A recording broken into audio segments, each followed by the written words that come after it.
peraturan Hongkong.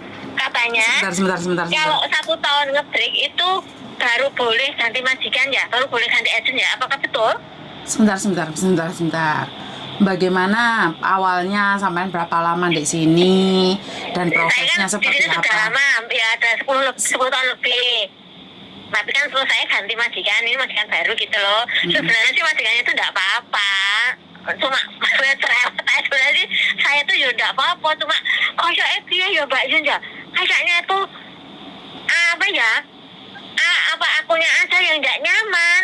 Sebenarnya sih enggak apa-apa, maksudnya cuma cerewetnya itu loh. Sebentar. Kayaknya tuh dia ya maklum lah, maksudnya maklum ya dia tuh kayaknya enggak mau dengar omongan pembantu Sebentar.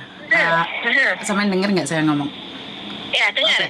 Sampean tahu kan setiap kali telepon masuk ke saya secara langsung dan tidak langsung masuk di YouTube sama di Facebook, jadi hati-hati jangan pernah menyebut nama siapapun termasuk namamu sendiri. Oke. Soalnya sampean tiba-tiba ujuk-ujuk nangokno apakah benar gimana? Apakah benar apa? Itu ngebreak kontrak ya. Kalau ngebreak katanya 1 tahun baru bisa ganti agent begitu ya. Katanya dengar peraturannya. Benar apakah betul? Oke, karena ada syarat dan ketentuan berlaku bagi anak-anak yang baru dari Indonesia. Kalau mereka belum cukup 1 tahun 8 bulan itu nggak bisa pindah agent, itu memang benar. Tapi bagi Anda yang pernah ada di Hong Kong dan barusan masuk majikan itu tidak ada masalah. Mungkin penjelasannya kurang lengkap di situ.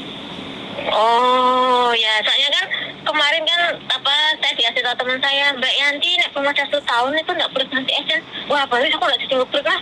Aku ngebreaknya nanti aja, kalau udah yang tak finishin aja lah, malah lebih enak, tak tahan-tahanin lah aku yang bilang gitu. Satu hal, sama-sama bertahan kan mendingan, menurut pendapat saya adalah mendingan bertahan. Karena kalau kamu ngebreak, kamu harus pulang Indonesia, harus proses. Kalau agentnya kadang-kadang ada yang bayar, ya kalau ikut saya nggak bayar, tapi kan saya tidak menginginkan kalian ngebreak. Tujuan saya tidak menginginkan siapa-siapa ngebreak gitu loh. Jadi kalau Mbak Yuni, apakah nanti misalnya ya ngebreak itu nanti apa potongan gaji lagi ya? Tergantung agentnya Mbak, saya sendiri kurang tahu. Tergantung agentnya. Jadi kan itu tergantung perjanjian agent. Kalau ikut agentnya anakku kan nggak bayar sama sekali, tapi ketentuannya di Indonesia seperti apa dan bagaimana saya kan kurang tahu peraturan Indonesia. Pulang apakah harus ikut proses, apakah harus ada KTKLN atau apapun namanya, kan saya sendiri tidak tahu Indonesia. Jadi kalau memang kalau dari kantornya anak saya sendiri itu nggak perlu bayar sama sekali gitu loh. Cuman 10% saja. Terus Mbak Yuni, ini saya tanya lagi, kalau misalnya itu visa ya, saya kan visa saya habisnya bulan itu. Saya bulan kan itu kapan? Bulan itu kapan? Bulan itu ya. Bulan itu kapan? September. Loh, ya jangan ngomong bulan itu sayang. Maksudnya itu bulan Agustus atau pas bulan Septembernya ya? Soalnya pertengahan tanggal 15 nih. 20 tanggal 15 September 2023. Oke, finish kontrak atau extend visa? Itu saya baru setahun itu. Kan saya paspor saya sudah habis expired Oktober. Besok saya baru mau buat paspor baru lagi bulan Maret. Oke, berarti Saman harus extend visa, maksudnya Saman seperti itu? Terus? Itu kalau misalnya yang nyuruh agent saya tanya dulu itu berapa ya bayarnya. Makanya saya tanya sampai takutnya nanti agentku lebih. Kan aku bisa, segini loh, bisa bantah gitu loh Mbak Yuni. Sebentar, kalau kamu nyuruh orang kan otomatis orang yang pingin ngambil badi toh, bener ya? Maksudnya kira-kira berapa yo? Soalnya saya akan dikatakan bahwa kalau ke imigrasi sendiri cuma 230. Lah agentnya saya sendiri. Tapi kan saya harus datang pagi-pagi ya. Nggak perlu pagi-pagi sih. Oh, ngapain belum subuh ngapain? Ngejak subuhan ke imigrasi. Belum subuh ke sana soalnya ngantri nomor dulu itu. Iya, zaman dahulu kala. Tapi sejak ada COVID ini kan nggak perlu seheboh itu. Sekarang cuman dimasukin ke imigrasi lewat Dropbox bisa, lewat online juga bisa. Kalau lewat online tuh apa booking dulu? Tidak perlu, majikanmu bisa kok lewat online sayang. Aduh, majikanku kira dong Mbak. Aku harus melakukan sendiri, majikanku tuh nggak tahu apa-apa. Kok kayak emle ya. Oke, mungkin sampean berangkat sendiri karena ntar visanya akan dikirim lewat SMS dan sampean akan download. Download aplikasi. Betul. Jadi kalau visanya sudah turun ada di download nanti. Downloadnya di sana apa di rumah? Soalnya di imigrasi apa di rumah? Ya kamu harus kirimkan datamu ke imigrasi dulu. Terus kalau imigrasi sudah menerima datamu, maka imigrasi akan kirim surat ke alamatmu dan dari situ kamu akan download dan bayar 230. Oh, kalau lewat agent berapa Mbak? Kira-kira?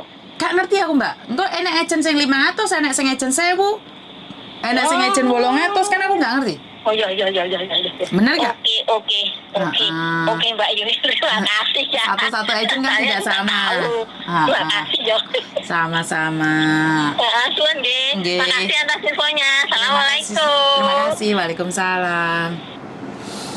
Oke, ini yang ingin saya katakan bahwa kalau nanya jangan langsung bongkot ya Mbak. Kamu harus cerita dulu alurnya berapa lama di Hong Kong, terus apakah bisa ganti agent. Oke, buat kalian yang belum pernah finish kontrak di Hong Kong, kalau mau pindah agent itu pikir-pikir dulu. Tapi kalau kalian sudah finish kontrak di interminate atau ngebreak, apakah bisa pindah agent? Bisa. Tapi sekali lagi saya tidak pernah menginginkan kalian ngebreak kontrak.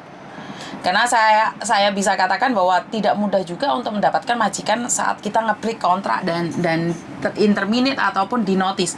Jadi buat mbaknya di luar sana, tetap semangat. Majikan cerewet kan memang sudah biasa. Di Hong Kong ini bisa nggak kasih tahu saya majikan yang nggak cerewet? Hampir 85% majikan Hong Kong itu cerewet sekali, cerewet banget. Jadi saya cuma pingin bilang pada kalian bahwa bersabarlah, karena memang ini adalah ujian buat kita. Kita selalu berdoa karena kita ke Hong Kong ini mengais rezeki ya. Kadang-kadang memang sakit dan luka itu menjadi sangat dalam. Yang penting kita tidak mudah terpancing emosi. Semua masalah itu lebih mudah Mbak. Karena saat masalah datang dan pikiran kita tenang, kita itu nggak akan galau, nggak akan mikir yang aneh-aneh. Tapi saat pikiran kita nggak jelas, tiba-tiba ada masalah, itu mudah sekali kita terprovokasi. Kita mudah sekali merasa terancam posisi kita. Tapi kalau posisi kita tenang, ada orang mau menghina, ada orang mau menjatuhkan, kita tetap nyantai aja, biarin aja. Memang seseorang itu tidak bisa dipaksakan bahwa dia lebih baik dari kita atau kita lebih baik dari dia. Kita tidak perlu mengatakan pada orang lain bahwa dia adalah yang terbaik, saya yang baik, membanding-bandingkan hidup kita dengan orang lain, maka kita tidak akan pernah bahagia. Sekali lagi, saat kita berada di Hong Kong, ingat satu hal, majikan Hong Kong sangat rewel. Karena itu saat kita dihadapkan dengan majikan yang rewel, hati kita harus tenang. Hati kita harus menjadi hutan yang basah, yang bisa menerima apapun itu. Jadi biar tidak mudah kobongan. Itu aja dari saya, kurang lebihnya saya minta maaf, dan wassalamualaikum warahmatullahi wabarakatuh. Berkat Tuhan mengalir atas hidup kita semua. Semoga semua makhluk hidup bahagia dan terima kasih. Bye-bye.